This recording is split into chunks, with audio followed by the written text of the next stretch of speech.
and welcome to It's All Comical for November the 12th, 2021. I'm going to start off with a good little funny self-deprecating story here. So it's been a bit of a hiatus, and I've got my computer set up, and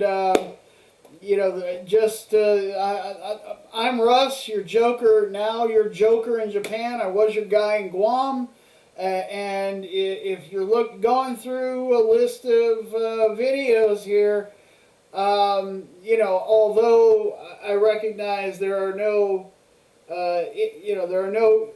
is hanging on the wall. Superficially, this may look like I'm in the same room because I've got a very, very similar setup here in Japan as I had in Guam. It's a similarly laid out room.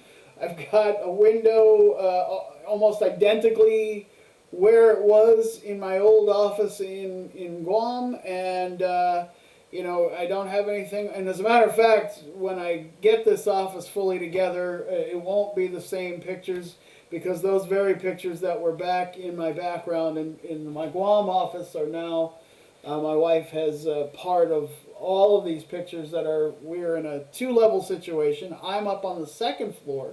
My office in Guam was on the first floor.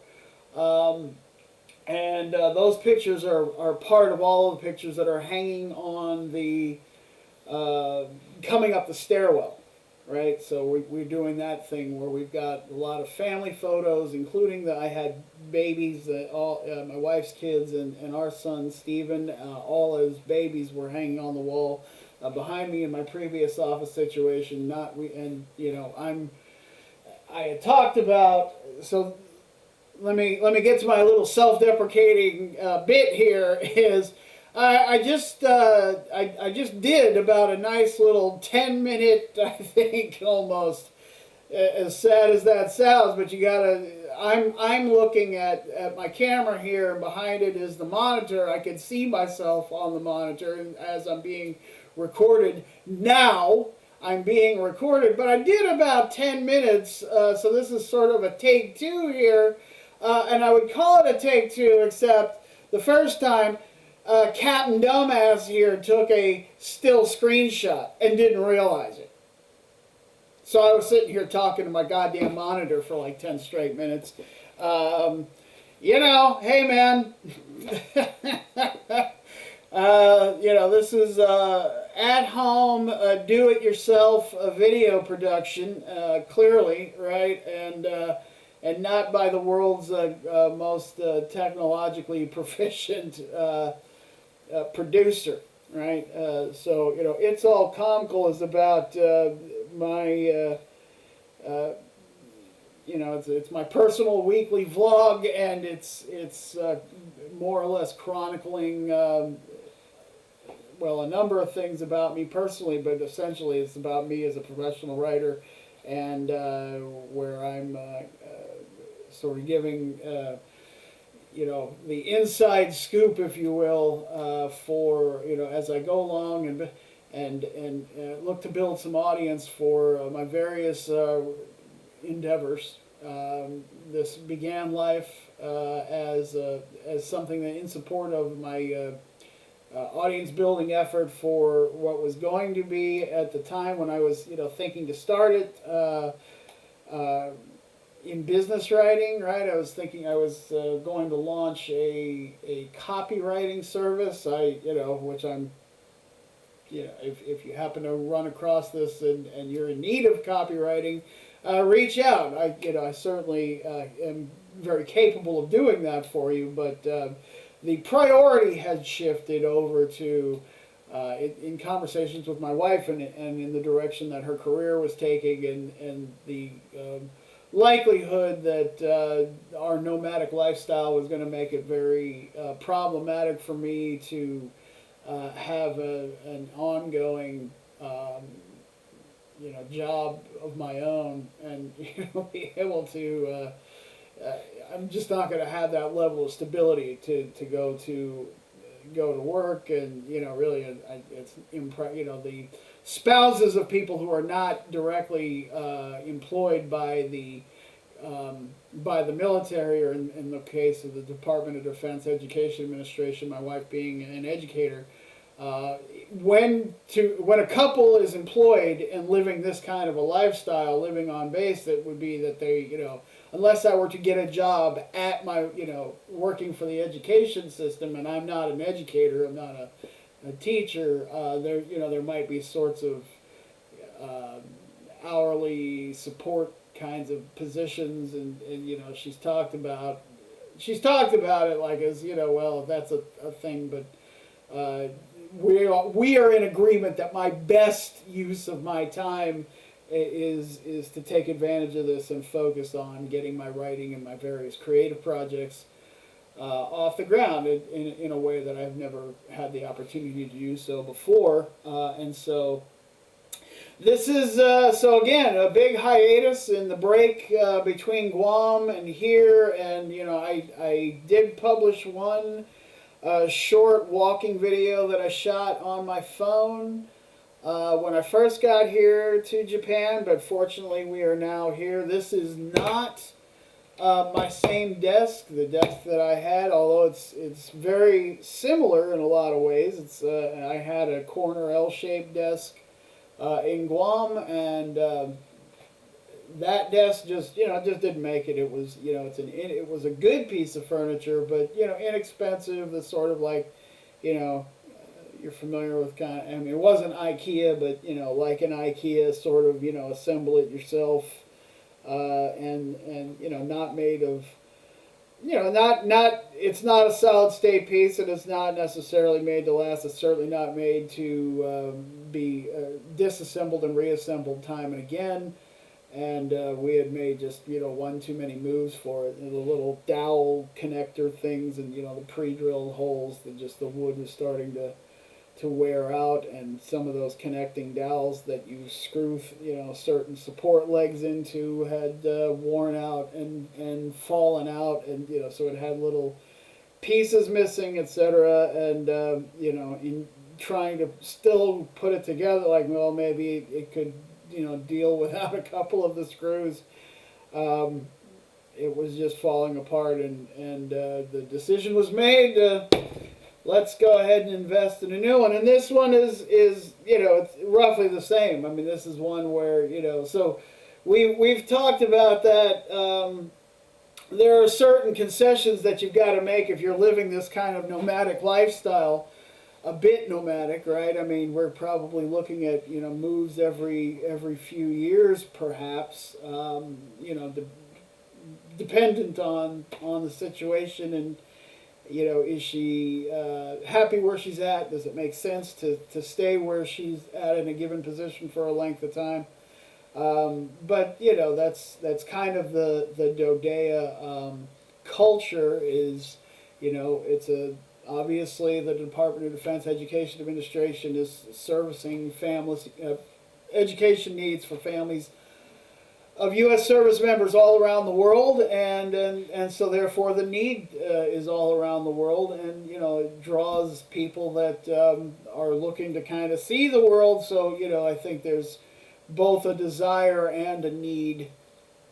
That if you're going to have an upwardly mobile career, that there will be some level of, again, nomadic life to it. So we're going to be here in Japan for the foreseeable, but we could be in Germany, Italy, England, elsewhere around the world, any at her pleasure. And so that's the trade-off in our family, and we're very, very happy with it. And I'm certainly excited to have the opportunity to sort of focus on getting myself established in writing in various forms, as I've been talking about through all of these videos. So get you caught up on what's going on with me with regard to screenwriting projects and novel projects and graphic novel projects and comics and anything else that's going on. But also this video series began life as part of an ongoing vlog to chronicle my weight loss progress.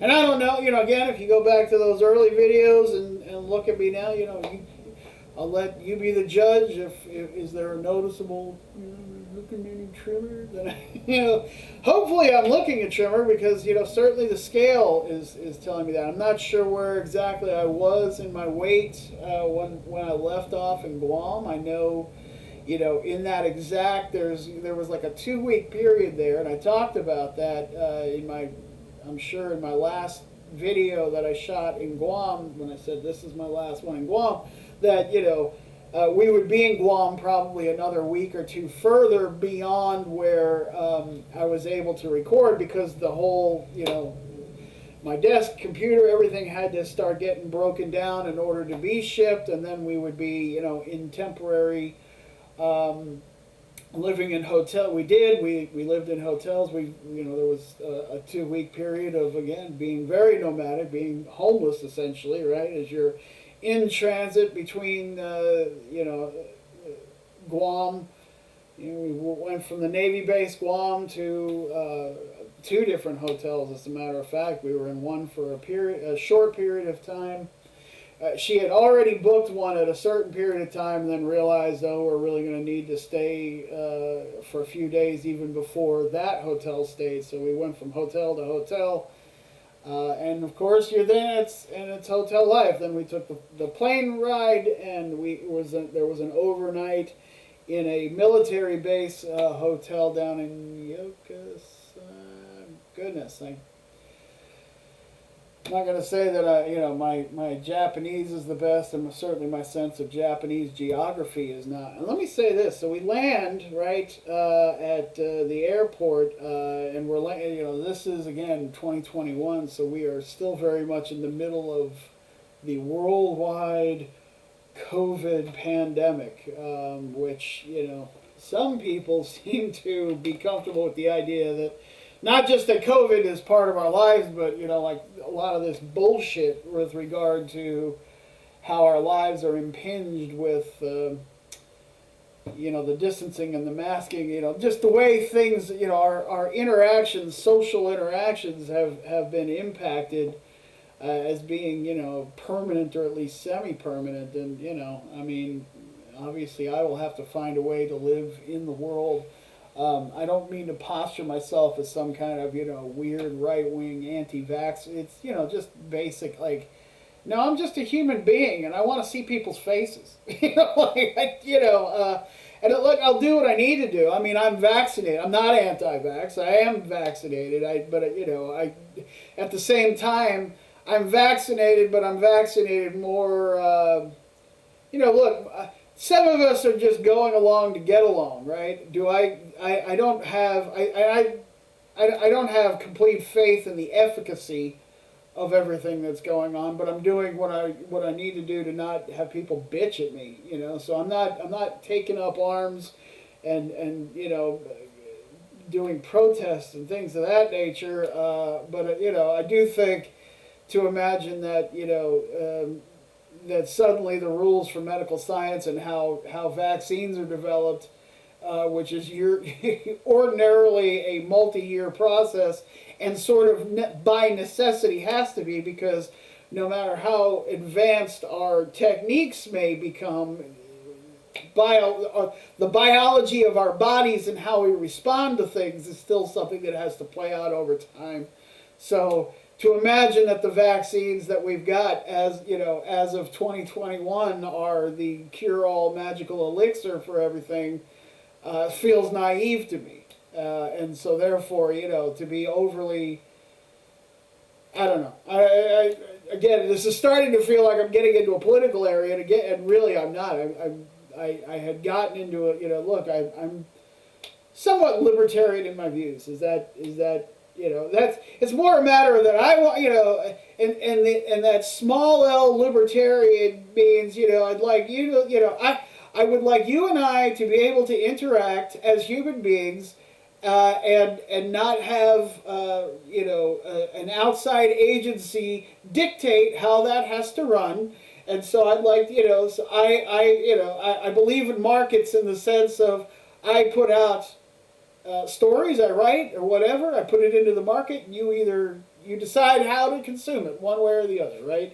I like all of our interactions to have it to be a matter of choice, right? That is the essence of liberty. I mean, I don't want to make it sound like anything that's it's nothing sort of more than that, right? I mean, and I'm not horribly politically driven. I believe in your autonomy. I respect you as a human being. I would ask that you respect me as a human being, and that we are able to make our own, as human beings, fully formed adults, that we're able to make our own decisions and make our own, that we've got our own, sovereignty to be able to make our relationships as we will. And I think, a pandemic, yes, I get it to a degree.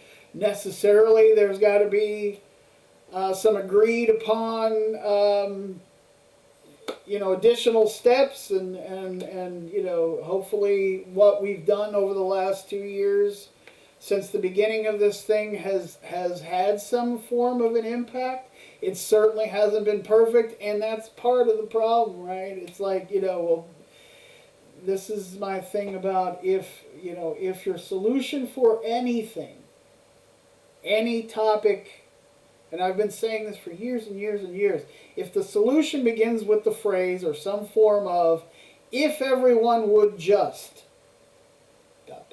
ellipsis, if everyone would just, well, that's nonsense. There's never going to be a topic about which everyone agrees and everyone is going to step in line unless you were under some sort of totalitarian dictatorship nightmare. And, I'm not going to acquiesce to the thought that that is in some way preferable. So, you can't nerf the world. People are going to make different choices. I feel like, for anyone who finds my thoughts on this subject to be, think you're some kind of crazed right wing. No. I've done all the good stuff. I wear my masks, and I've got my vaccines, and I've done this. I've done what I'm supposed to do. I'm just saying I'm doubting the efficacy, and I look forward to us getting back to normal.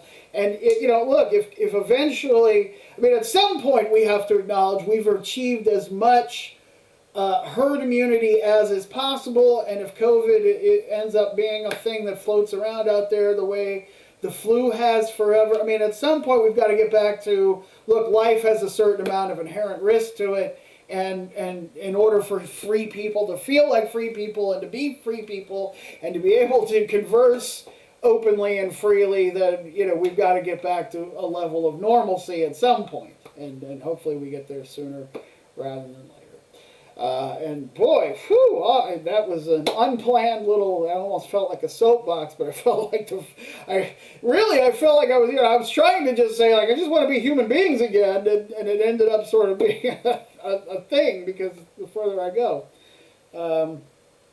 There's some insight into the crazy warpedness of my mind and my trains of thought.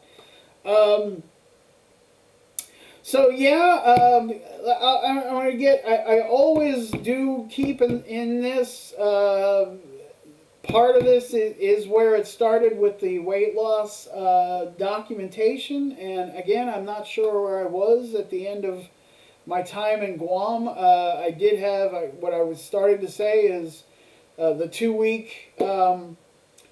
There was a couple of weeks there where it was hotel life, and therefore necessarily, restaurant eating. And, in that kind of uncontrolled environment, you can only, your mindset and sanity dictates, like, you probably should go into this 2 weeks just kind of expecting a push. If anything, if you come out of it having gained just a few pounds, I think that was it. I think my goal for that period of time was to simply minimize the damage. I'm going to say that maybe when coming out of Guam, and again we left Guam at the beginning of September, as we flew out on my son's birthday, September the 7th.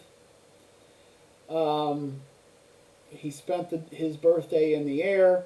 and it was, you know, the couple of weeks before that we were sort of out of the house, and then of course we were still kind of, you know, again just sort of until we really got into this place. And of course we got into this place much quicker than we did in Guam. When we landed in Guam, it was almost exactly a year, maybe a year and a week earlier than moving from Guam to Japan, right? So in 2020, we landed in Guam on like August the 29th, or yeah, we were so August, and then we were so very beginning of September, we were there on the ground, and we had 2 weeks in quarantine on the base, and then after that, we didn't have a house. And so it was almost a month that we were in like a temporary, long-term, not even, I mean, you wouldn't even call it a hotel, like an extended stay situation thing. It was kind of, you know, which was like I don't know. I mean, it looked a little bit like a motel or like a cheap apartment. It was, you know, a two-bedroom small thing in Sinyahana, Guam. So, you know, it was well over a month that we were without an actual permanent house, whereas here we were into this place within, how many days did we stay at there's like a hotel thing up the street, just a few days, like, so it was like 2-3 days, something like that, and then we were in here with borrowed furniture, I was able to do a few. You know, I was checking email and doing some things, working a bit on. I will get to where things stand with my projects, but you know, able to do some things, but I wasn't. You know, I wasn't in a workspace that was mine, and you know, it was. You know, look, you know. If you know me, the idea that I'm kind of back to working at any level and like that I've pushed through to, I mean, the amount of work that this whole house reflects, and in particular that this office reflects, that all is demonstrative of a tremendous amount of personal growth. And being, you know, sticking to focus and task and remaining purposeful in a way that, you know, in my 20s I probably would have been living out of boxes for months. You know, who knows? You know, I mean, I probably would have, knowing that our life is going to be as nomadic as I've already talked about in this video, that I might have at one point, I might have been the kind of person whose mindset might have been, what's the point in unboxing all of this shit since we're all going to be moving within the next couple of years anyway, right? I really dislike moving, though I've done it so much in my life, and you know, which was part of my resistance, right? When my wife started talking about, you know, let's rethink about how this Dodea adventure is going to go. And as I say, now I fully embrace it.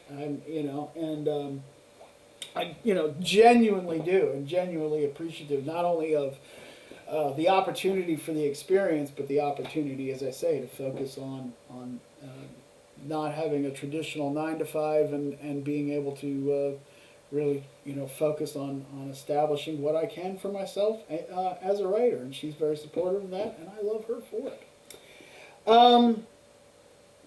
So, all right, so yeah, I think going at the end of the time in Guam, getting back to weight loss then, I believe I was somewhere in the mid 2 teens, not quite a 215. You know, without going back and watching that video, I can't be 100% certain. But what I can do is refer to that's what I can do, because as I've talked about, we are using the Noom app, and part of it is logging your weight. And so let's say, oops.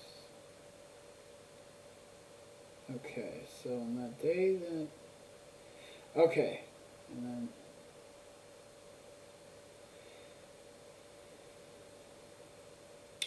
So I might have been around 215. I'm not sure exactly where I was here. I'm looking at this graph. I don't know. You probably, yeah, it gets too washed out. I'm going to try to, let's see. Can you even see the graph? No, it's too bright. Well, I think there's a blue dot there that you can see, but that's represented. So let me see if I can, maybe if I, hold on a second here. This is Fly by the Seat of Your Pants production, raw video. Boy, this guy doesn't give a crap. Let's display and brightness. Okay. Now, does that make a difference? It certainly does. Turn down the brightness. Okay. So, all right, 215.6 was like right at the end of August in that time period that I'm talking about. Okay, and then you see there's this this sort of lengthy upward, right? And that lengthy upward is a number of days where I didn't have a scale, right? That's that upward peak right here, right? Running right along my finger. So like this is, I was, doing well. Weight came down to here. This is the time period, right? I have no scales. That's why the big gap. And the upward is, that's eating at restaurants and stuff and sort of, just taking it easy. That's taking it easy. And so when on September on 9/11, the big tragedy of 9/11 this year was then finding out that I was 220.5. So almost 5 pounds. Literally it was like, you gotta understand, I'm saying the idea was to mitigate what I accepted to be, there's gonna be some weight loss damage. Like there's gonna be some backsliding here because we're going out and we're eating at good restaurants. And I don't want to just spend my time, like meal out. We're eating at good restaurants, and in many cases, during that period of time, it would be like our last chance to eat at given restaurants that we really enjoyed on Guam. And, I didn't want to hold myself back from enjoying some of those meals to the full. So, it could have been worse. When you've got a weight loss deficit, it's easy for pounds to pack back on, etc. So September, October, November. Okay. And so from that high again at 220, which is still 45 pounds. So again, bearing in mind that in April of 2021, it started off at 265 and change. So that 220 and change is still 45 pounds down.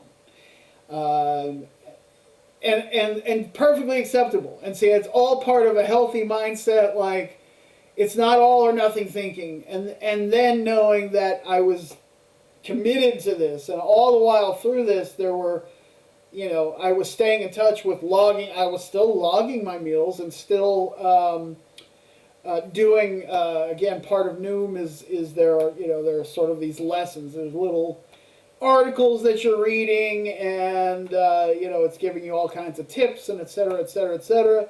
It's just that was an extended period of time, like 2-3 weeks there, where again it was every meal was going to be a restaurant meal, and just sort of looking at it like, all right, we're on kind of a mini, family vacation, and so that was perfectly acceptable. So from 220 on September the 11th. And again, today is November the 12th, so literally 2 months later. And this morning I weighed in at 206. So I broke all the way down. I'm down 14 pounds from that sort of height, secondary height. I'm down, more than over 10 pounds from where I was at the end of my time at Guam. We're into a new house. I'm back to work. I've got my office, and things are happening. Win, win, win across the board. And couldn't be, again, life is good. Life is great. You know what? I have genuinely no complaints. So it's great to be great to be alive and doing well, and things are trending in the right direction. I feel in all phases. Amy knew that coming here was going to be somewhat of a challenge because the job opportunity opening up had something to do with the school that she moved from a professional support specialist situation to she's back in admin as an assistant principal. As she hadn't worked at the elementary school level before, and this is the elementary school here in Misawa. And she knew coming in that it would she was going to be part of a brand new admin team, and that that this is a school that's in a bit of a transitional phase because it's a long time sort of underperforming school, and hopefully she's here to make a difference. But when you start off in a rough assignment, it has been a bit challenging and rough, and so that's part of my job as her husband, to be supportive at home, and that to do my part to see to it that we have the kind of calm, peaceful, and loving home atmosphere life that makes it possible for her to be able to do what she needs to do in her career. And my son, so life here in Japan, or at least here in Misawa, I want to speak like I'm an expert in Japanese culture.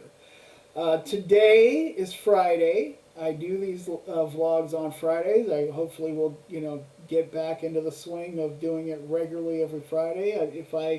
Apologies if I blow it. Again, I have to reform the habit a bit. I commit to myself to do it. But my son right now is only in his first week of going to, we call it for him, euphemistically, we call it playgroup. But he's in a daycare that's about 10-15 minutes away from the base here. And daycare is a little bit of a different animal. Like I don't know if my wife's sort of hypothesis about it is that culturally Japan still kind of operates on a single income model, that one parent, obviously usually I guess the wife, the mom, generally stays home and takes care of kids, and daycare seems to exist merely to give the domestic parent a break. It's not really set up, or at least, there may be more daycares in that they're all so full. It may be that the base here, the demands from this base on the available daycare, between what's available here on base and what's available out in Misawa off base, are so great that all that is left is, as we come into it, just a part-time situation. I don't know that that's true. I don't know that it's not true. I can only say that what we have found is, first of all, obviously we don't read or speak Japanese, and there's kind of a cottage industry here, a position that, like every English-speaking family that lives on base, who has children, contracts local people that are translators. So we actually employ like 2 translators. Now, I say employ, but don't believe me. It's not like we have a giant payroll or anything. It's a very small, reasonable monthly fee, for which you have these women who interact between you and the services that your child needs. So we're going to get Stephen into a full school. He actually won't be going to daycare starting, the Japanese school year starts over in April, and when end of March, beginning of April he will start in preschool. He won't just be like daycare where they hope to teach him some things. He'll literally be going to school, and he'll be in a little uniform, and they will be Japanese speaking. So right now he's in some programs that are more right. So the immediate challenge was what can we get him in so that I have some opportunity to get back to doing some work. My work, understandably, is not considered full-time employment, right? So people that have kids that like both parents are working, like that's a thing that you have to like register with the local government here in order to qualify for full-time daycare. So both parents could be absent for 8 hours a day, 5 days a week. We only can find Monday, Wednesday, Friday, and they are just 7-hour stretches. That's the longest that he can go, is 21 hours a week. So I really, right now until he gets into school in April, whatever I'm able to do will be more or less, other than, of course, if I steal some time for myself, and I try to make, to spend as much quality time with my family. I mean, family is ultimately important, and it's, they're 1A and 1B, right? They're priority one. I have a very strong vocational livelihood calling draw, right? I want to get my writing and all of these things available, but, my family, and my family, I would say that is at this point in the 1B slot. Although the idea of 1A, 1B rather than 1, 2, 3, right, is that 1A and 1B are you to recognize them as being equally important, hence them being both priority one. But I'm loving my station as father and husband and father, right? And that's, I have to embrace that as priority one as much as anything. And I'm incredibly blessed to have the ability to spend as much time with my son during his, very early formative years here. I've spent a lot of time as his primary caregiver, and continuing to serve in that capacity Tuesdays and Thursdays all day long, and then obviously primarily with him all the rest of the time, getting him ready in the mornings, picking him up. We also have him enrolled in with a Japanese tutor. So he's doing that a couple times a week, and then I'm guiding him through he's got little homework assignments, which are supposed to, and he's building a little bit of Japanese vocabulary, and by extension, so are my wife and I. And so,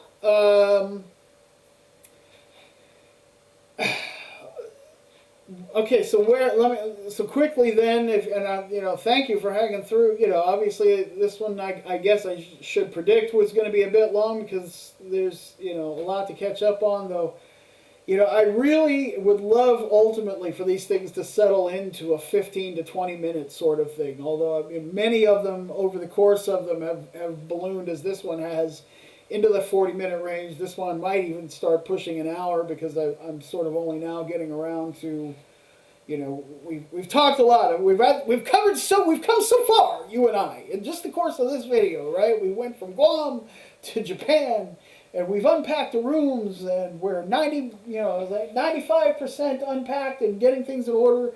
A few things yet to be hung on the wall. I've got a little bit, I don't know if I talked about this when I was talking to the still picture, or there we go. Behind me you can see there's the box that my computer was in, and bulk trash is coming next Wednesday. I'll get the rest of this room trashed out. You can also see this pile of stuff behind me that's all got to get organized. But I mean, this room is the rest of the house is already like 99% there. This room is like 80%. There's, it's, I'm not, there's a very clear, wide path here. There's just a little bit of stuff. I mean, it would take 15, 20 minutes to really clear off this floor to be able to say, oh, look at that room is completely unpacked and all completely trashed out and all of that. But it's very, very close, and it represents a lot of good work, which is great because I've got a number of things going on, and so let's get into that. So I don't know what's happening with graphic novels and comics right now. I talked a lot about, obviously graphic novels and comics was not something that was on my radar. But it is, a thing much like, if you've ever tried to start a rock band or anything like that,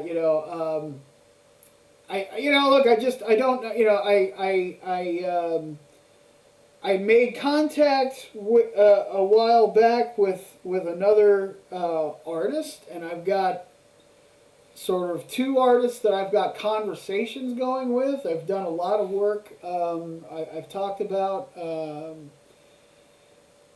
on a project for a graphic novel that has to do with sort of a dark sci-fi take on the Untouchables with Elliot Ness and Al Capone, and I've got that at a good level, and other. So with my one friend Bill Morrison, but Bill. Bill has a very full life. He's a guy similar age. He has a wife in a home situation that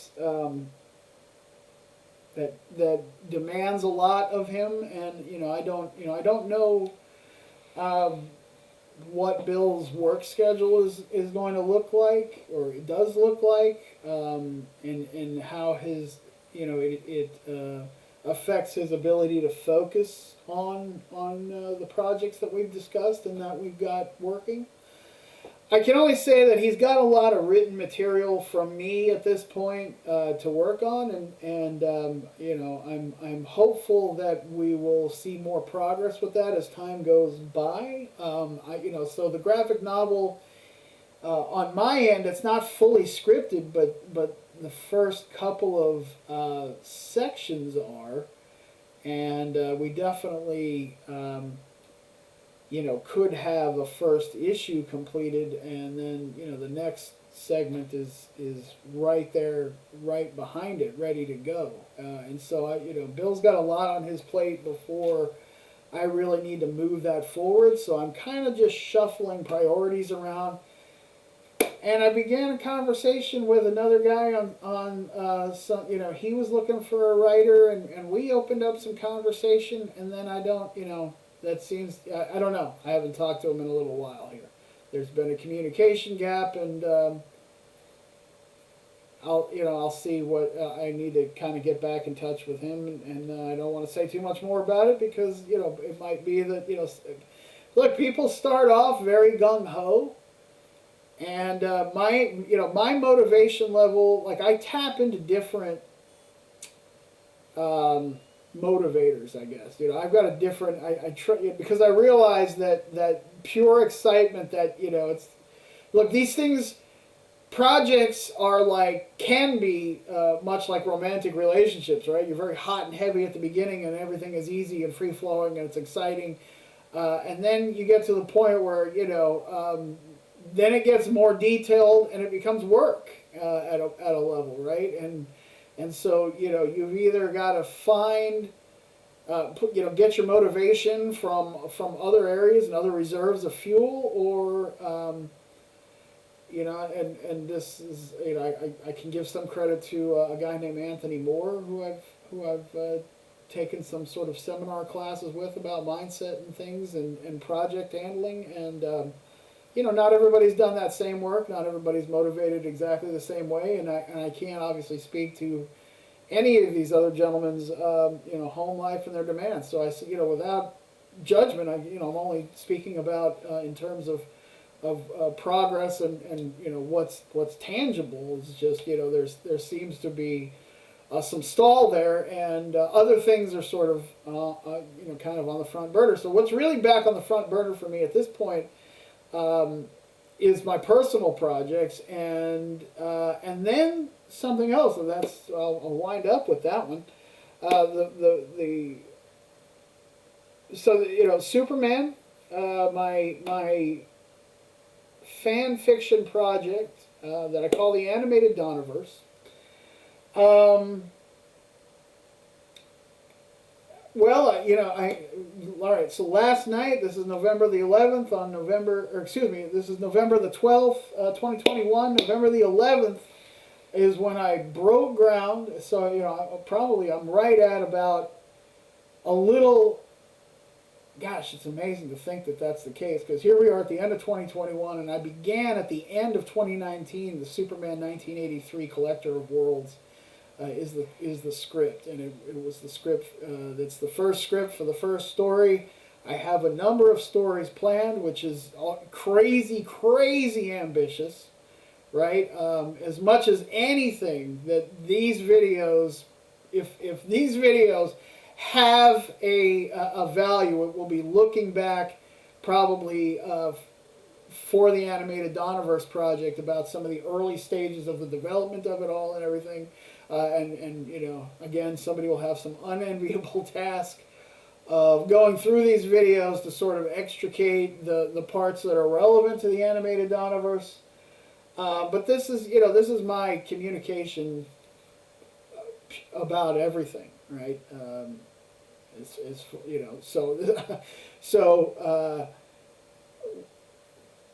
The Superman 1983 script is at a very, I'm very satisfied with it. However, whatever the final form of that ends up being, when it's fully animated and it's distributed, whether it ends up being the full project that I envision it to be, or if it ends up ever having to be anything.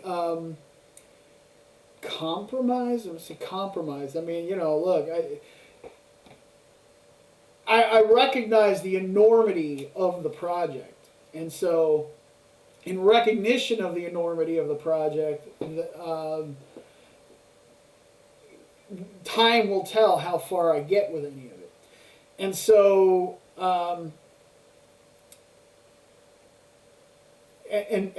people have suggested that I may need to accept, I don't know, smaller versions, limited things.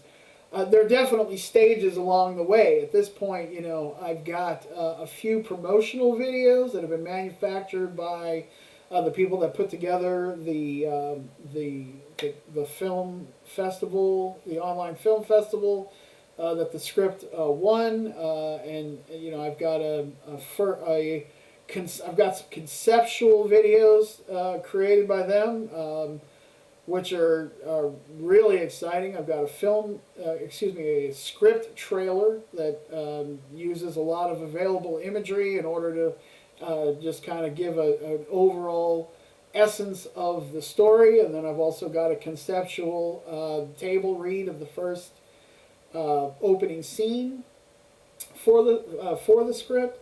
Both of which are nice, they're polished, they're exciting. I think they're great proof of concept for a lot of my marketing purposes moving forward. And, again, and I'm at a point where now I'm beginning work on the next story, which is Superman 1987 Nuclear Winter. And, as I say, I opened that project last night. I've got a few pages in. Not all of which is, I don't want to say. Look, it's a sequel. It is Superman 1983 is a project that works to complete a trilogy as an animated film, connecting back to the first two Superman films from 1987 and 1981. Hence, Superman 1983. Which is the year that the producers of those films released their the third film, Superman 3. But it's, you know, the stories that followed in Superman 3 and Superman 4, released in 1983 and 1987 respectively, don't follow those plot threads from the first two films. And so, you know, hence my project, the Animated Donnerverse project, is kind of, maybe I'm retconning that a bit in the vision of a fan fiction format and animated series. But it's, you know, to sort of continue that story in a more kind of logical and progressive fashion, from Superman 2 to my 1983 project, and then from the 1983 project then for 1987. But as I said, the first 83 caps a trilogy, and I think, you know, that's a beginning, a middle, and an end of a certain arc of the Superman story.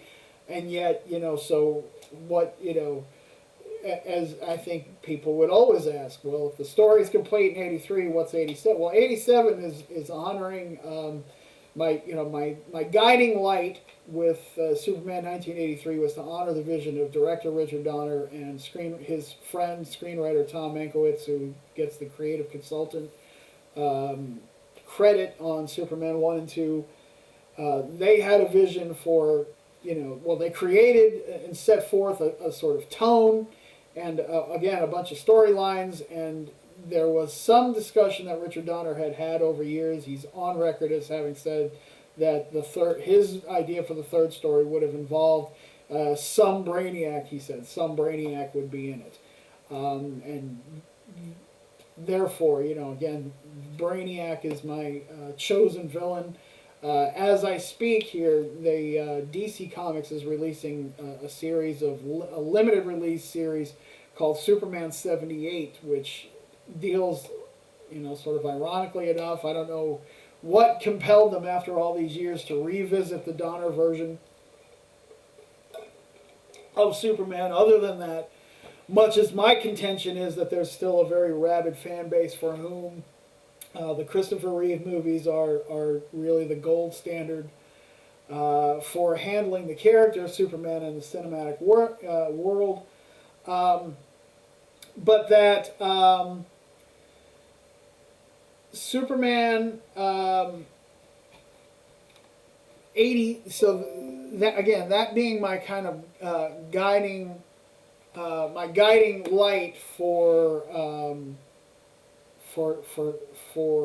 Superman 83 was honoring Richard Donner and Tom Mankiewicz, and always will be. No matter how many of these stories I may develop for this project,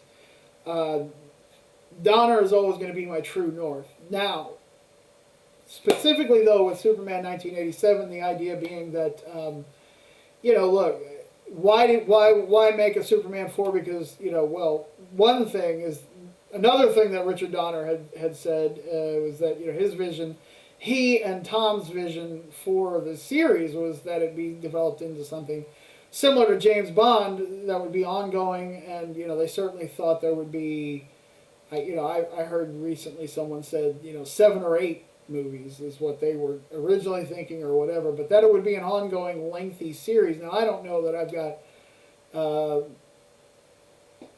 you know, I know at this point I have basic concepts for 4 ideas. And I've got good development work, good development work on 3, with the first one being a fully complete script. This one I've got a lot, second one, 87, I've got a lot of, and, you know, I'm beginning the script because I've got a lot of the work, you know, there's some tinkering, and I will say that as opposed to with 83, I've got there are some kind of murky spots in my story that I feel like I'm going to work out by doing a true first draft of the script, which is, you know, I usually like to go into a script not better prepared. I don't mean to get, because I think this is going to be I know the overall story. I really, really love the overall story. I have a great sense of where it begins. I have a great sense of where it ends. I really have a very good sense of the beginning, or of the middle. I mean, it's really, there's a focused part there at the, if you know structure. And with structure, let's just say there's three-act structure. In very, very simple terms, you know, first act, second act, middle act, and at the very beginning of Act 2, I'm just still tinkering with some ideas. Okay, and that's, you know, I wish if I had that, there's a puzzle piece there that I'm still kind of twisting, or you know, but I'm beginning to try to solve the Rubik's Cube anyway, even though there's some part of it that's just needs some fine tuning, and so hence I break ground on a first draft, and then this one, the third one, you know. So the fourth one, I have nothing more than just kind of a vague concept of where that story might go, and I don't even know that I get to that one. And you know, part of my design for this is that, you know, I don't get to 3 and 4 without building an excited team, right? So by the time we get to 3 and 4, I'm looking to hand more and more and more of the reins and responsibilities to other creative people. That's part of my mission here with it, would be to offer opportunities and to give, you know, opportunities to other people. That's part of what I'm looking to do, and so, you know, that's part of it. Not only do I not know that I have all the creative energy to be the absolute engine to get us through all 4 of them.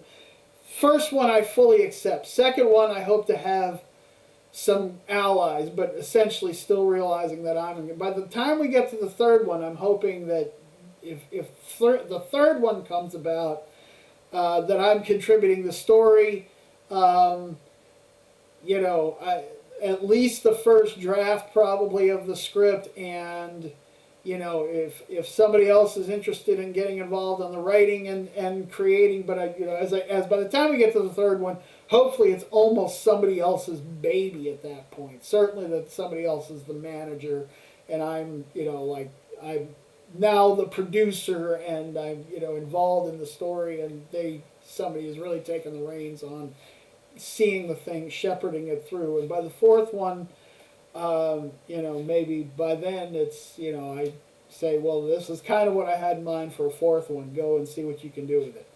And I don't know that I'm really, you know, what's important to me is to get at least one of them done, but really the first 2, and hopefully if those are successful and there is an audience, you know, we've demonstrated that there's an audience and a reason to make a third one, then I know where I'm going with the third one. So with 87, you know, I look, with my 83 project, I wanted to sort of approach it in the opposite mode that the actual producers of the films did, which is they kind of accepted this law of diminishing returns with it, and so therefore they kind of put a little less into it. And I mean that like in a very in a real way, right? That they put the financing went. The first 2 were about the same amount of budget. The third one, they reduced the budget fairly significantly. It's still, you know, for its day, it was still a very high budget film, and admittedly, they didn't have the salary of some of the principal actors taking up a large part of the budget, right? Because they really backed the money truck up to get Marlon Brando and to get Gene Hackman. So without the participation of those 2 guys, you just were paying at that point Christopher Reeve to play Superman. And then, of course, you know, if you know the story of Superman, 83, Superman 3, Richard Pryor is the star or the co-star of that movie, and then, you know, you had other actors who were, you know, capable actors, but not people commanding the level of salaries of guys like Marlon Brando and Gene Hackman in those days. And so, you know, but I also think, you know, Superman 3, there are aspects of it that do feel a bit cheaper. It's, you know, they sets are a little bit smaller, a little bit less elaborate. Some of the special effects are a little, you know, like a little bit they're almost there. And if the story was absolutely amazing, you probably wouldn't even notice or be too concerned. I'm just saying, clearly they were starting to get budget conscious by 3, and they sold the rights to a different company, Cannon Films, who made Superman 4. And Cannon Films was a very, they're a bargain basement operation that mishandled their money, and so right, and that's the story of Superman 4 is well documented and how it hit the rocks. But my guiding principle for this one, Superman 87, is not just Richard Donner, but it in fact is Christopher Reeve. Now, Christopher Reeve in Superman 4 is credited as being, he has a story by credit. Not a screenplay credit, he has a story by credit. And really, what we understand about Christopher Reeve's contribution to Superman 4, as flawed a film as it is that what he was interested in doing, in bringing, like if he was doing a 4th one, part of it is he said he wouldn't want to do it unless the quality was there. And he was looking back to Superman 1.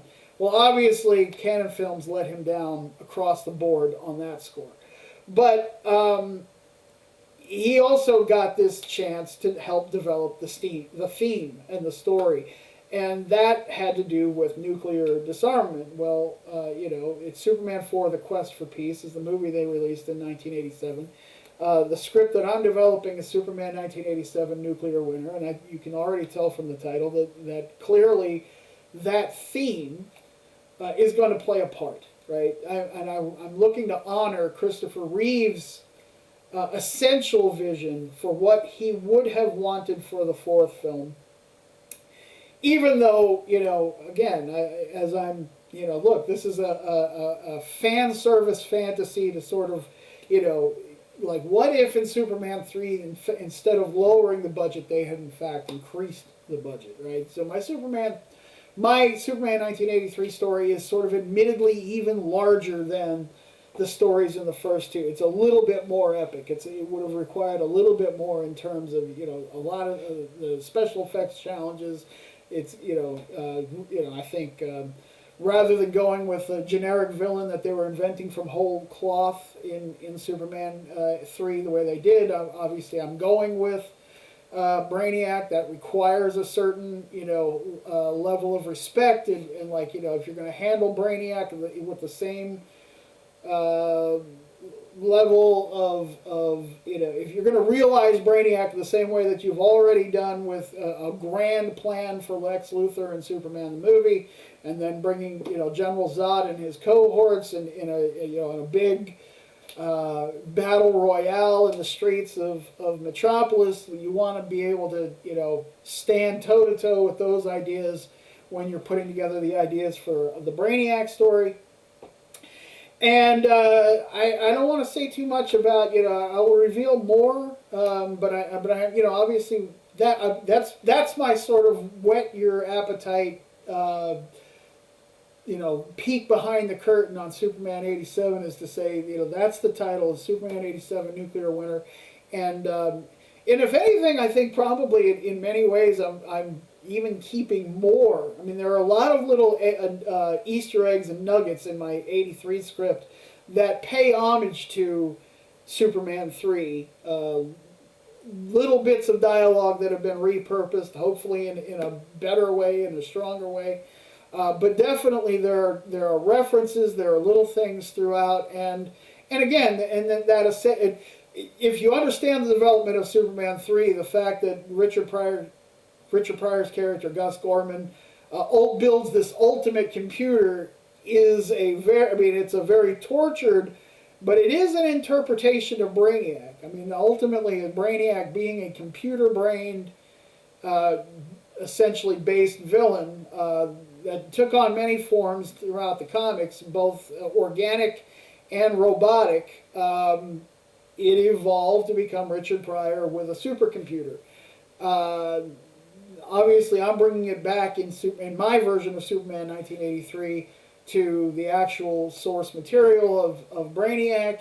It's a very different kind of spin, I think, than what the comics have given, but it pays a lot of homage to it. So I'm pulling from a lot of different things, again, from the history of the movies, the history of the comics, some things to do with Superman 3, and hopefully it's a very satisfying, and again, the reaction to the script has been just awesome. I've gotten feedback from actual, I've heard from Sarah Douglas, who played Ursa in the movies, and Jeff East, who played younger Clark Kent before he, the guy that actually throws the crystal into the North Pole and talks to Jor-El, and races with his dad before he has the heart attack and all of those things. Jeff East, that young actor, who's obviously not a young actor anymore, 40 years on, but those are people that have read the script in addition to the professionals at the film festival, and then of course the people that have people that I know or people on Facebook and etc. who've had an opportunity to read it, and universally I've gotten really high marks, great feedback on it, and I'm as enthusiastic as I can be about it, and I think I'm gonna do every bit as well. Again, I think for me personally, I think that it's a mistake. There's kind of a well-worn credo, I guess, if you will, in the film industry or in storytelling in general when it comes to writing sequels to things. When you write a next chapter, and movies, especially in action, they more is more. They go bigger, and I think that tends to be a mistake, right? I think that we've seen, especially when you look at James Bond, and since there is such a parallel. Tom Mankiewicz worked on many of the James Bond movies in the '70s, and again, Donner and Mankiewicz wanted to make the Superman movie series into, patterned after the James Bond series, in that it could go on because it's an enduring character. And I think that's the thing. When it's an enduring character, I think you need to, what you need to do, rather than to challenge yourself to make it bigger and bigger and bigger, which could then push it into ridiculous levels. And I think that's, we learned that lesson in James Bond, that the Roger Moore series, especially during the '70s, right? They started at well, I wouldn't say they started. Live and Let Die has got a lot of very preposterous kinds of elements to it. But the better James Bond movies, and especially when you look at the Roger Moore era, The Spy Who Loved Me, and for my money, For Your Eyes Only, right? These are more grounded adventures. I mean, I say a grounded adventure, and there's a guy, the villain of The Spy Who Loved Me has got this, strange underwater lair thing. It's really fairly over the top, and he's got webbed hands and everything. But there's a groundedness that you lose when, after that, you then take, and James Bond had this altercation with Richard Kiel, a guy with, who's like 6'8" or something, 350 pounds with a set of metal teeth, right, playing a character named Jaws. Well, then oh, we love that character, and so we bring him into this next thing, and we're going to, and Star Wars comes out, so we're going to put James Bond in space to take advantage of Star Wars. As a matter of fact, at the end of The Spy Who Loved Me, in those days, they were going through all of the various books, and they would tell you at the end of each movie, all throughout the Sean Connery years, and then the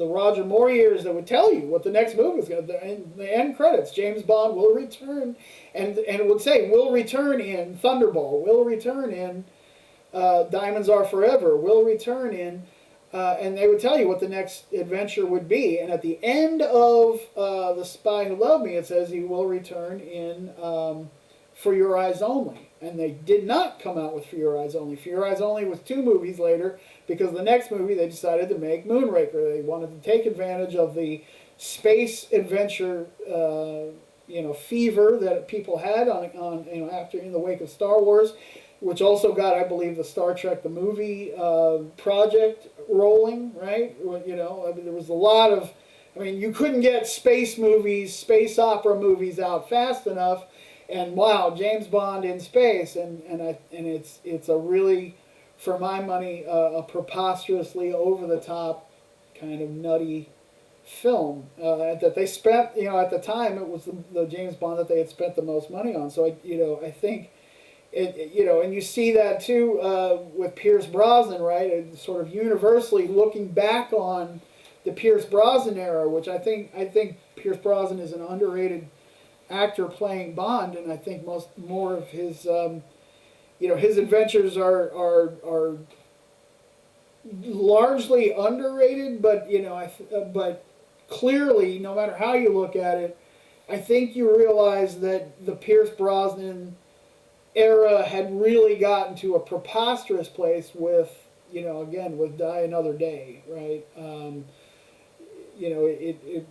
Again, they went bigger, bigger, bigger to the point where, when James Bond is trying to, he's parasailing on a tsunami, and you've got I mean, there are just so many over-the-top elements in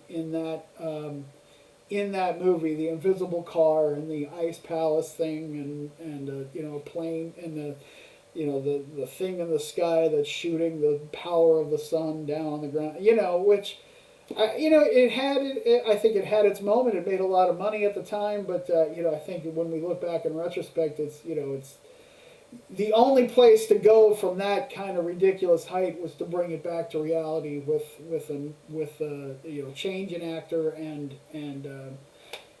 when they rebooted it with a much more grounded Casino Royale, and rather than going through that roller coaster of bigger, bigger, bigger, bigger, now we're in ridiculous cartoon land. I say that for Superman, but verisimilitude being the point here, right? That we want to ground this in a world that feels very real, where the only element is Superman. The only element that's fantastical is Superman or the characters that he's facing off against, but you want it to be set, and that's what really gives it its power.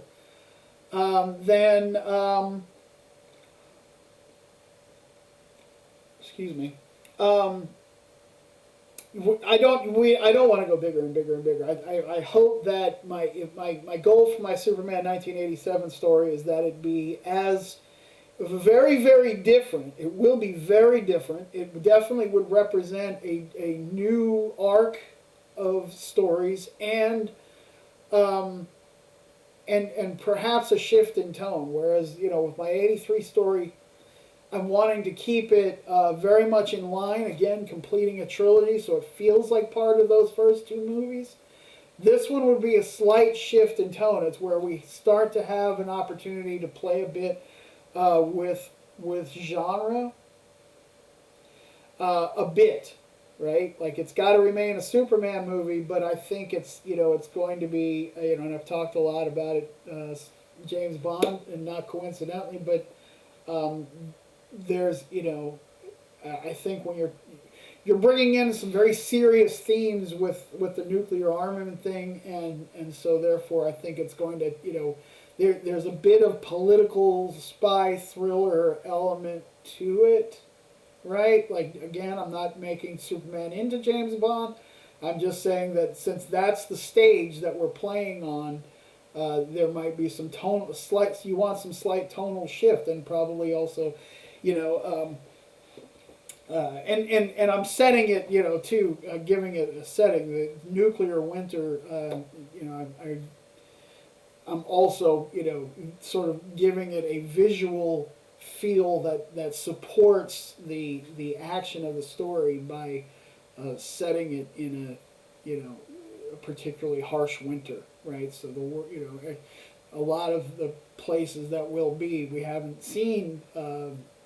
Metropolis in winter, and we have, and wherever else the action may flow throughout the world, because it is on the world stage that again, we'd be in the middle of a particularly harsh winter, would be, just to kind of reflect the so that the atmosphere reflects the political atmosphere as well. And so, yeah, there's got to be a little bit of a, in the way, and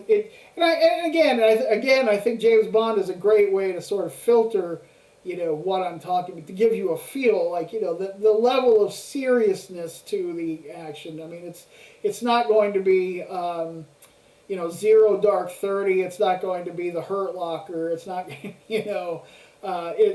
it's world politics and intrigue. Hopefully something north of Rambo, and south of those, again, movies like Sicario and Syriana. Is that the other one? I'm thinking of movies that are. It's not going to be Tinker Tailor Soldier Spy, or I mean, again, it's got to be a Superman movie, but hopefully one that delivers the goods as far as having that gravitas and that verisimilitude, where a political thriller, a nuclear war sort of adventure has its proper setting and tone and feel to it, and I'm also, gosh, this is by far my longest,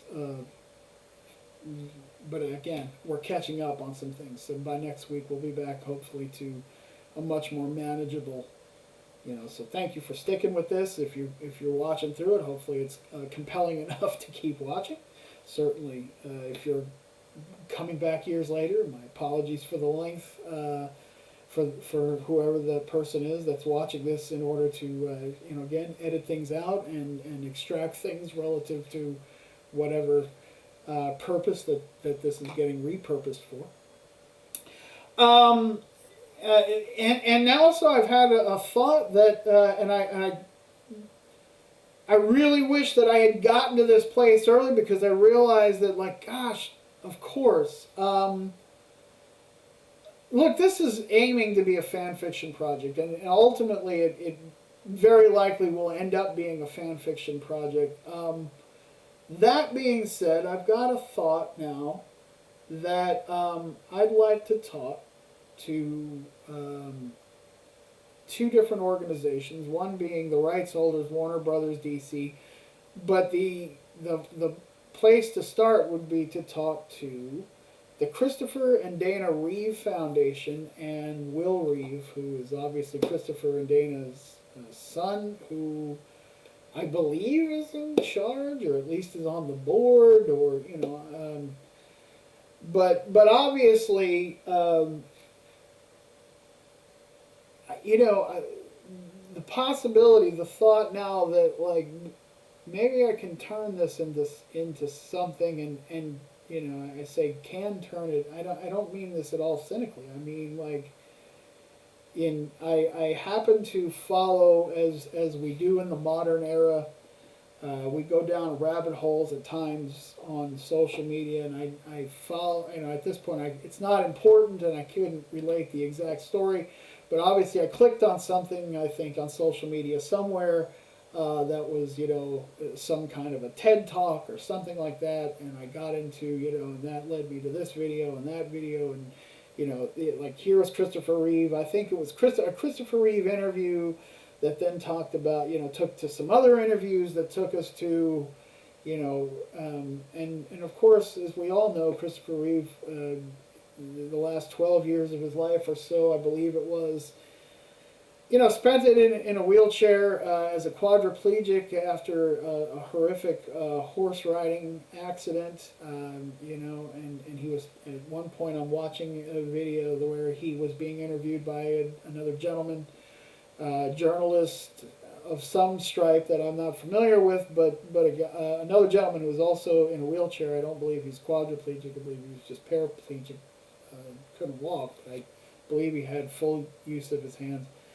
Again, not necessarily important, but obviously they were talking about, that was the discussion there. He's talking to Christopher Reeve as being, in his capacity as the man who's sort of the face for spinal injuries, and And that led me to a talk about some of the work being done by the Christopher and Dana Reeve Foundation, which has a life predate. It's not something that Christopher Reeve founded. Actually, it's a foundation that was, I guess, renamed from the American Paraplegic Association. Something. I don't want to get that wrong, but in reading and as I went down this path, I educated myself a little bit, and I have a lot more education to go.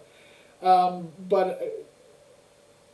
then it just clicked in my head, and I was like, oh gosh, how could I have not immediately realized that this is, because if this has a commercial possibility, then that would be it. Commercial meaning, like its value for both, its value in a market and to the rights holders at DC and Warner would be in a philanthropic capacity, of course, right? Like if what would cause them to think about actually producing my scripts in an official capacity? Very limited. Obviously they are pursuing the current vision of Superman and the current vision of the DC Extended Universe, as they should be in a post 9/11 world, given the evolution of the comics and the interim history between the early 80s when these Superman movies were made and today, and a very strong fan base for that series of stories and all the way that's evolved. And yet we know that we've got this very hungry fan base, hence the reason DC is publishing this series and my interest in making this, and the amount of work out there and fan work and the very, when you go on social media and you can connect with a great group of people out there who are very, very strong and vocal and passionate about the Donner Christopher Reeve series, the Donnerverse movies and their history and legacy. Gosh, that the synergy of all of that coming together, to imagine that I might be able to talk to Will Reeve about, hey, look, I've got this project, it's ready to go, and if I can bring him the kind of proof of concept. So that's my next step, is to try to produce a 3-minute proof of concept trailer, something that really brings this whole thing home. And I know the animator that I'm hopeful to work with, a gentleman by the name of Anaya Basu, whose work you can find on Facebook, and it is just really top notch. I mean, I would be so fortunate to be able to get something made with him at the quality level that he demonstrates he's able to deliver consistently, and he's got an impressive resume, but he's clear. I can't go out of pocket and have this guy make my entire film.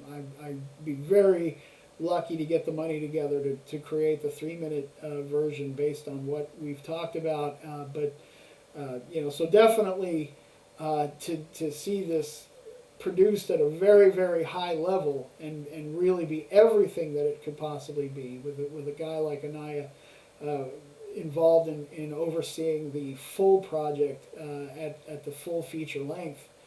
It would require real investment from like a studio level investment. I'm aware of that, and as unrealistic as that seems for just my own fan service, it absolutely seems like the right thing to do as a as fundraising, and again as goodwill between Warner Brothers and not only their fan base, but in raising money for an incredibly important and great cause. And so I'm hopeful there, and I will obviously that will be something that I will be part of this moving forward. And then finally, and I say finally, as I'm wow, at almost an hour and 25 minutes. This is becoming truly an It's All Comical epic episode here. But, you know, and then I'm also pleased to announce that I'm actually, you know, for all of that, for all of this, you know, I'm here working for myself in order to do my own audience building, and that remains the case. But I'm also sort of pleased to announce that I'm working with a guy that, and this is a legitimate opportunity for my writing, for you know, my opportunity as a writer to do some work that I am really excited. Well, I don't want. I guess I really can't say too much. I certainly can't say too much about the. You know, I will say this, right? That I am will be working with a gentleman named Mitchell German to bring. He's delivering a seminar. Mitchell German, many years ago, began to develop a method for storytelling.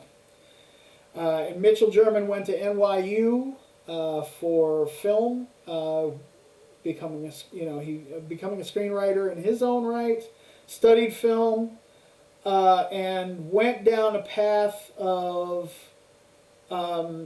being more of a consultant and an educator, and a guy that then subsequently was really developing software in support of people who are developing stories. So that's kind of the road that, you know, like that he went down in a very loose nutshell. But he came out with a product called Plot Control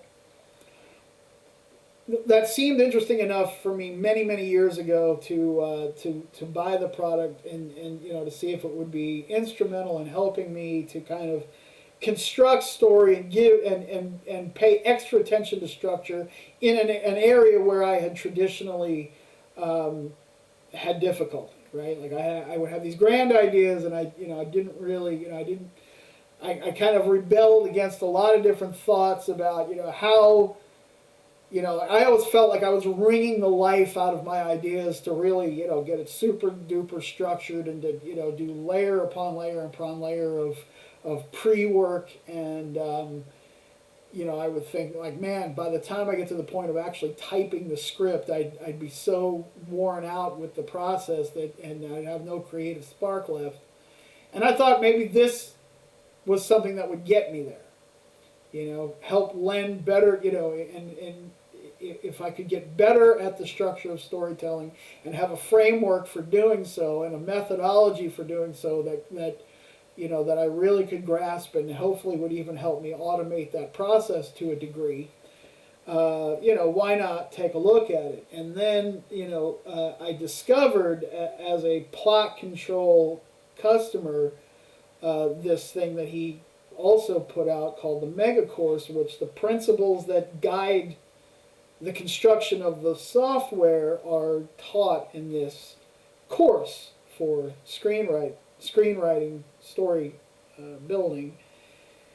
And so here we are now many years later, and Mitchell has continued to develop, you know, he's taken the principles that he developed originally for screenwriting with Plot Control, and he's now got it available he's modified it for novel writers in a thing called Chapter Control. He's modified it for writers and producers of television projects called Episode Control. And again, these, you know, there's a, but it's all, and then in other things there are products that are for writing essays, right, for college entrance exams or other types of essays, business writing, the same principles and the same functionality, you know, with slight modifications to each, you know, fine-tuned to each various application, but the underlying principles he's discovered are, you know,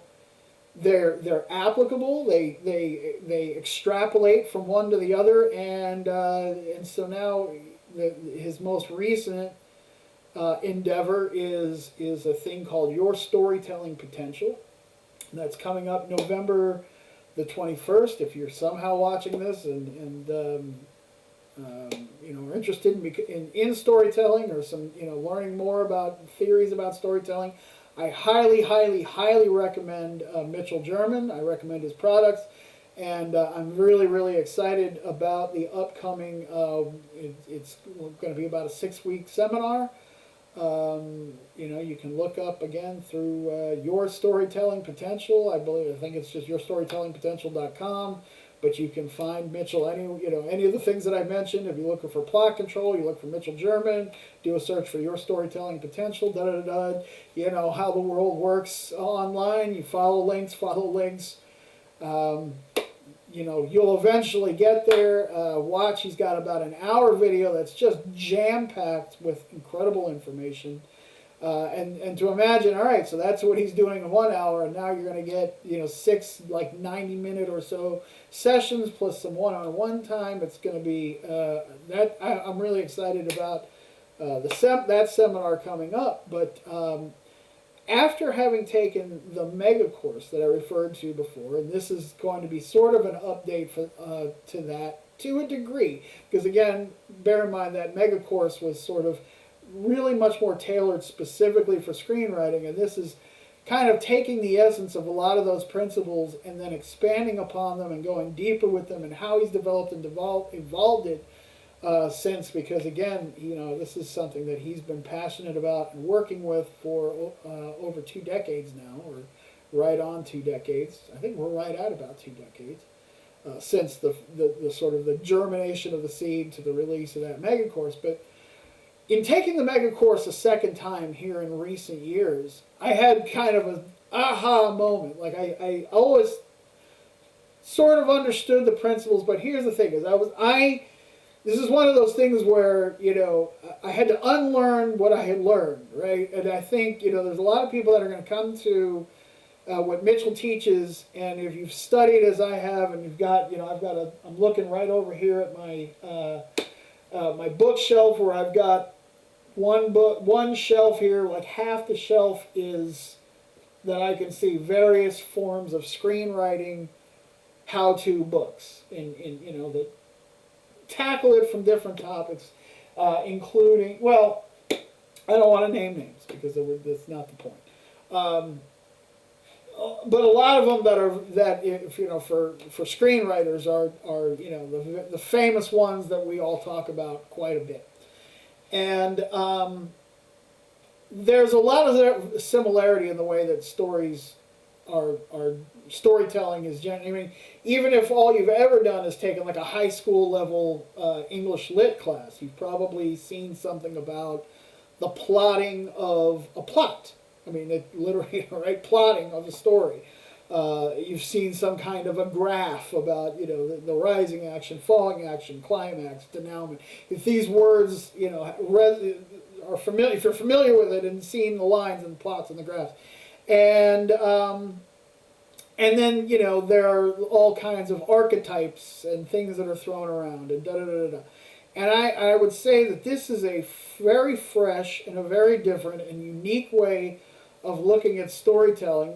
I'm not saying that those other things aren't relevant. I mean, at the end of the day, you have all these books because you're looking for all these various perspectives, and I think this is one that is a very fresh, very different, has a lot to offer, and is digestible and makes a hell of a lot of sense. And immediately for me, I had this aha moment of like, yeah, if I'm not thinking about my stories in this way, and yes, there are a lot of different tools and a lot of different things that I'm drawing upon, all supplementing, by the way, your own creativity. This is not to say that you're just following somebody else's strict formula and you plug in things and then, a computer spits out a story for you. That's not what we're discussing here.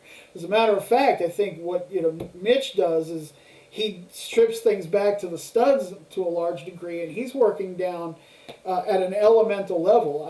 He and I have since started talking, and that's what I'm sort of working up to here. Is I had just sent him an email that my testimonial is in fact featured in both the he's using my testimonial with my blessing, I with full support and rights given for him to do so, right? He even asked me for a headshot. So I said, "Are you sure you want to do that, Mitch?" And yeah. So yeah, my headshot is there in the middle of the promotional materials for your storytelling potential, and I'm not drawing anything for that. But again, I freely give that testimonial, and I'm saying that I think that what is unique here is whereas a lot of what you're going to learn from a lot of different places, a lot of different sources, is the same sort of formula. And there is this formula. Some of them are more formulaic than others, right? There's one that comes right to mind that talks a lot about certainly with regard to screenwriting, about beat sheets. I mean, and literally like this should happen on this. I mean, you've got people that have got people very, very well versed in this. This page, this is supposed to happen, and da da da da da. And the sort of thing that people, other people who are like, gosh, you're squeezing the creative juice out of this at a level that is kind of horrific, if anything. But if you have a sense of rebelling against that sort of rigid, formulaic way of looking at storytelling, and not to say that those things, that the analysis that led to these graphs and grids don't, and the archetypes and etc. Not that they don't have a basis, but they are post facto analysis, as opposed to an approach where you're getting the atomic, one way I think of it is the chemical, the understanding of the underlying chemistry, and then you're building your own formula from there, right? Like it's whereas if I tell you, here's a beaker and here's a beaker, and you want to mix them in these proportions, that's the formula. But I don't give you the chemistry so you understand that when you pour those two substances in there and what that reaction is going to be and what it is that they're going to produce and how, if you don't understand how atoms bond into molecules, etc., right? I think that's what Mitch is doing. I think Mitch is teaching you the underlying chemistry of what makes a story work in a way that I think is fresh and is unique and is worthwhile. Now, all of that is a pitch, but we've since sort of opened up some discussion, and it looks like I will be doing some work for Mitch, not writing something of my own, but I would be helping him to edit together this material into a book, and that is a very exciting opportunity. And that eventually, when it hits the market, obviously, full disclosure, of course, I would be participating at a reasonable level. Now, again, not my material. I'm not promoting me. I'm promoting Mitch German's material and his work. But I will be helping to do the work of taking the content of the seminar and, again, putting it into a written format. So sort of, he's described it as editor. I guess we'll figure out the full parameters of my role. But in essence, that's what I'm going to be doing, is taking, because he's going to be speaking a lot, working from a lot of slides and structuring all. He's giving all of this material, of course, as an instructor in an oral format, and I will be sort of bringing all of that together. To then, we would have the very same content would be available as a book, obviously far down the line and without the one-on-one access. So I think if you have the ability to join by November the 21st, then please do for the seminar. You get a hell of a lot out of it, but it will make for a great storytelling book, and again, not just for screenwriters, for novel writers, for graphic novelists, if you're doing comics. I mean, anyone who needs to tell a story in any format, as I sort of said, even if you're telling stories around the campfire, there are some essential ingredients to storytelling before we get into the specifics of the requirements of whatever form that might take for you, that this will have, and it should be really, really good. Okay, so that was incredibly, ridiculously long. It was an hour ago that I commented on the length. So if you've stayed through this, boy, you probably missed some things in your life. Like you should probably check in on your family. Send a note to your boss. Try to get maybe a doctor's note. Like, I don't know how much of your life you've given, but I really appreciate you sticking with me through all of that. But there was your It's All Comical for, again, November the 12th, 2021. I will be with you again next Friday in a guaranteed much shorter format. And until then, you have a great week. All right? Thank you very much. You have a great week.